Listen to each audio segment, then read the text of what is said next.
Aegon V had 3 sons and 2 daughters. He and his queen Betha Blackwood both disapproved of the Targaryen practice of marrying brother to sister. So in 237 AC, they arranged several marriages between their children and great families of Westeros, but they failed to see that their children had inherited their stubbornness. And just as their parents had married for love, and not for some arranged union, the princes would do the same.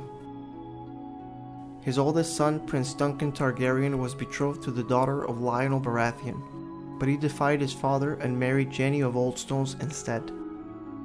This must have had an effect on the rest of the children, because one by one they began to go against their father's wishes.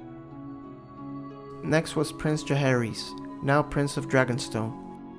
He had been arranged to marry Celia Tully, the daughter of the Lord of Riverrun. Although he was only 15, from a very early age he loved his sister Shira. Once aware of their desires, the king and queen separated the two, but that only made it worse. Shira was already betrothed to Luthor Tyrell, the heir to Highgarden, but that didn't stop them. They eluded their guardians and were secretly married. By the time King Aegon learned what had happened, the marriage had already been consummated. Aegon had no choice but to accept it, and once again he had to deal with the wounded pride and anger of the noble houses. Later on in life, Jaehaerys and Shira had 2 children. A friend of Jenny of Oldstones, a very short woman rumored to be a witch, prophesied that the prince that was promised would come from the line of these 2 children. So Prince Jaehaerys chose to have them married. King Aegon was again frustrated, but resolved to letting the prince have his way. The king's youngest daughter, Rael, marries into the Baratheon family.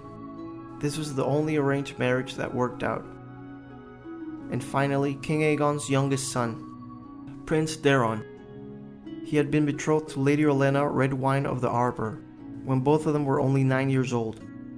But Daeron ended the arrangement in 246 AC, when he was 18.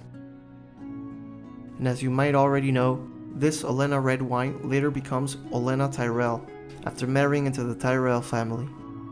Yep, Olenna Tyrell was supposed to marry Egg's youngest son, but in this case it wasn't for another woman. Prince Daeron remained unwed throughout his short life.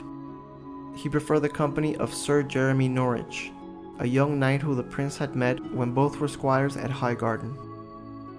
A born soldier who rejoiced in tournament and battle, Prince Daeron, along with Sir Jeremy, led an army to put down a small rebellion. They both died fighting side by side. And as we know, after the tragedy at Summerhall, the only one of Aegon's sons to survive was Jaehaerys, the father of Aerys, the Mad King. Burn them all!